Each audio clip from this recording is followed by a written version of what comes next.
Hey guys, Scott here with a perk review from patch 5.4.0's PTB. Typically how I usually do the review of the new content is I go over the perks first in one video, and then after playing the killer for a day, I go over the killer itself because you need a bit more experience with the killer to actually give a good opinion, at least a good first impression. So let's go over what we can go over right now, which is the new perks. The first perk for the artist, which is the new killer, is called Grim Embrace.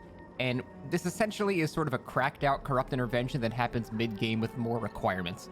So what this does, basically, like barbecue and chili, whenever you hook somebody for the first time, you get a stack. With this perk, whenever you hook somebody, you get a token.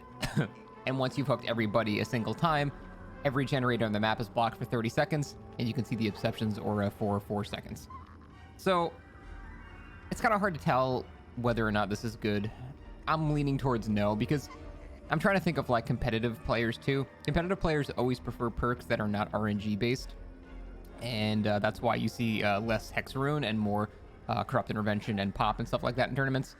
But, and you know, you see more things like Deadlock too. And Grim Embrace is a guaranteed non-RNG complete slowdown of the entire map, whereas Corrupt Intervention only blocks a certain number of generators for a longer time.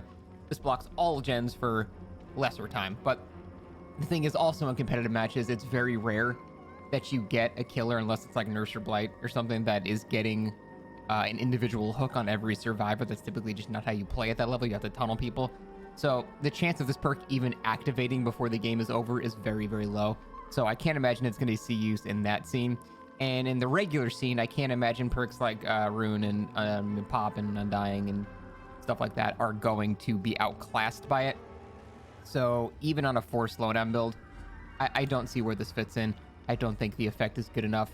Yeah, 30-second block on all gens is really nice, but the requirement and caveat that you can only use it once the entire match, because it's every time a survivor is hooked for the first time. You can only be hooked for the first time one time, and it's 4 tokens, so that's every survivor one time. So the fact that you only get one usage out of this for the entire match, it's not quite good enough. I don't believe we'll see this entering the meta or anything like that. It just seems a bit too undertuned. The next perk is another Scourge Hook, finally. For the record, I gotta say, in terms of the new mechanics, Boone Totems and Scourge Hooks, Killers lost that lost that deal. Boone Totems are way better than Scourge Hooks, but this is the new one.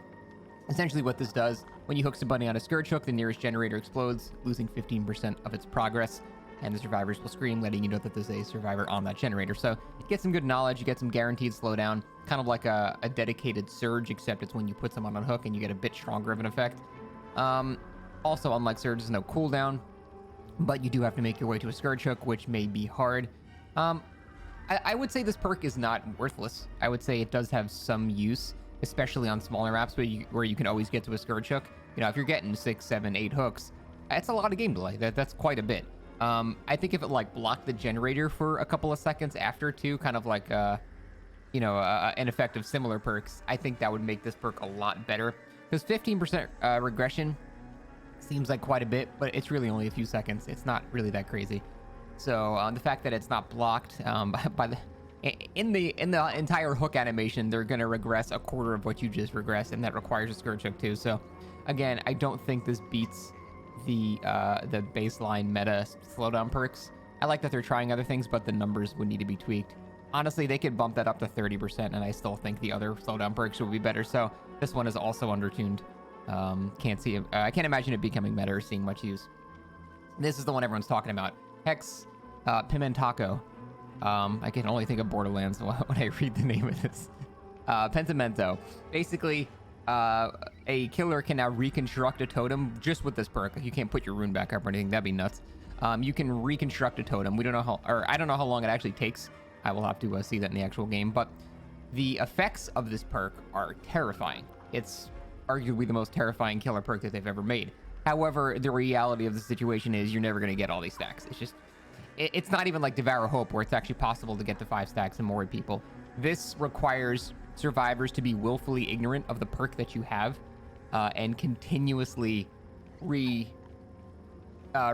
know, break your totems over and over again. And it can only happen once per totem, so it needs to be on all 5 totems on the map. The problem is a lot of survivors are using Boone Totems as well, so they don't even want to break totems right now. And even if you have a Hex, they can just Boone the Hex. It takes a bit longer, obviously, but there's sort of a meta right now, other than Noed, there's very little reasons to actually break totems now when you can just boon them. And especially considering the survivors got another boon totem perk, it seems like this perk entered the game at the wrong time. I think maybe in another life where boon totems didn't exist, this could be actually extremely terrifying.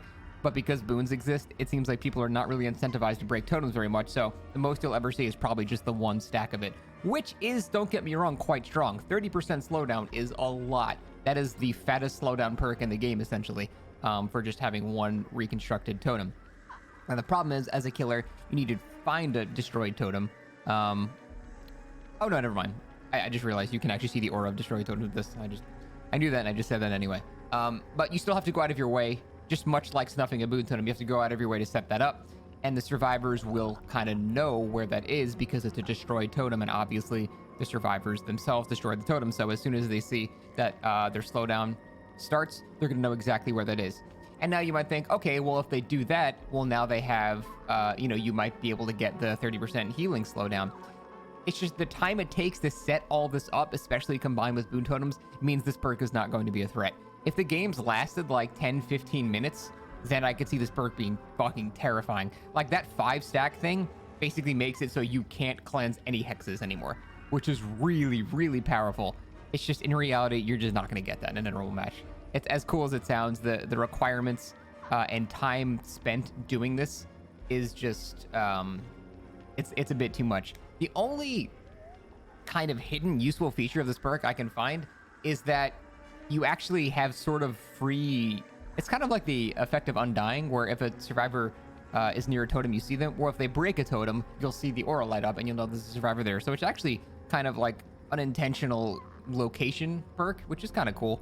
And that first value that you get is actually pretty strong. I don't think this is useless. I just think it's not... You look at this perk and you just freak out because you see all these effects, but in reality, you're probably going to get that first stack up for a little while, which is significant slowdown, don't get me wrong, but it's probably not going to last, and the time spent walking to multiple totems and relighting them is time spent not chasing people. It's time spent not doing gens, and by the time you start stacking these effects, the game is likely to be over. So very, very cool idea. I like that risk reward. I really like the idea behind this perk, that the survivors have to break this, but it ends up making it stronger down the line. I think that's a really cool design. I think in the game right now with boon totems, it doesn't work.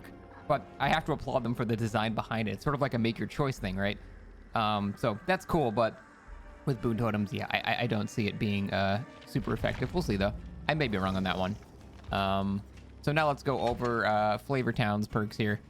And his perks are... he's got one, I think that's actually quite good. Corrective action. You start the trial with 3 tokens, gain a token to a maximum of 5 for every great skill check. When a survivor fails the skill check while cooperating with you, 1 token's consumed. This is like a technician. No one's going to use this. I'm not even going to read it any further. This perk is actually quite good, though. Overcome. This basically, when you're injured, you get a speed burst of 150% movement speed for 2 seconds. This doubles that duration of the speed. So it's sort of like an on-demand sprint burst with the requirement that you get hit. This is the Hold W perk. So normally, if you get hit by a killer between the slowdown animation of him wiping and the speed boost you get for 2 seconds, you can gain about 20 seconds of distance on the killer. This is not exactly going to double that, but it is going to make it... you can basically just... After you get hit once, if you run perfectly in a straight line to the opposite side of the map, it'll actually make it so it's not worth it for the killer to continue chasing you unless they're like a range killer or a movement speed killer like Blight or Billy or something like that. This perk is actually quite good, I think. I think this is going to see a lot of use just because of how much holding W is strong. I think this is actually going to be a fairly meta perk. Dead Hard likely is better, but it's an interesting style that it kind of takes the safety of Sprint Burst away, but it also trades it for, variability, where you can sort of use it in a lot of scenarios, whereas Sprint Burst, you have to save it, and you can strategically use Sprint Burst, especially if you're regenning it while doing generators and stuff like that, but this seems like it's a more free... It seems like it's an in-between between Dead Hard and Sprint Burst, where it requires injury and gives you a similar kind of safety effect. So I think it's a good way to look at it. It's right in between Sprint Burst and Dead Hard. So I actually think this perk is good. I think this is a very solid exhaustion perk entry. It doesn't seem too overpowered, but it is very good in the right scenarios. Can make dead zones not so dead anymore. If you get hit once, you can go, you know, to Africa and be safe. Well, that's not the safest place. There's lions and stuff, but so that I think this perk is actually quite good. Boone Exponential. This one I'm also worried about. So this is basically, people were assuming this was going to happen. This is just Boone Unbreakable. In the Boone Totem, you have Unbreakable. That's just, I don't have to go any further than that. That's exactly what it does. So it's an unlimited Unbreakable as well, as long as you're in the Boone Totem range. Again, on certain maps like Red Forest, not a huge deal. Not going to be a huge problem. On certain maps like the game, basically permanent Unbreakable for everybody at all times. So it's RNG dependent on the map. And the problem is, Circle of Healing makes it so you have to commit to chases, right? And now Boone Exponential makes it so you have to commit to hooking people. So that means we can't, you know, abandon chases at strong structures anymore. We can't slug people when it's necessary. It's sort of really kind of clinching the amount of options a killer has to try to snowball a game, which means against very good teams, it's going to be rough. Like, there's a reason in comp matches you're not allowed to bring Circle of Healing, because with proper coordination, it's ridiculous. So this seems like they're just going to make that sort of scenario a bit stronger. I'm definitely not looking forward to that. Granted, I think this still has less use than Circle of Healing, because just being able to self-heal and heal at twice the speed, I think is better than the slightly more niche scenario of being slugged and being able to pick yourself back up. And the killer might be able to even hear that you're in the totem's range, so after they down you, they might actually just go break the totem. But in that scenario, we're talking about snowballing. If he's trying to slug you, it's because he sees somebody else that he needs to get to. He can't afford to go to a totem. If he's going to go to a totem, he's just going to pick you up anyway, so it sort of counters itself. But yeah, I think with proper coordination and a bad map, this is going to be extremely annoying. So yeah, I think Survivor in this particular patch did get the better end of the stick with these perks. Yeah, Overcome is great. This has a lot of potential. This sucks ass. This is awful. So at least I got one absolutely shitty perk. Yeah, these perks are not super amazing. Nothing crazy. Anyway, I'm going to get an PTB right now and start learning Crow Lady. And I will give my opinion on her, at least my first impressions, probably tomorrow or later tonight, depending on how much I play. I'd like to get some good information. But that's it, guys. Thanks for watching, and we'll see you when I see you. That's a new phrase. What?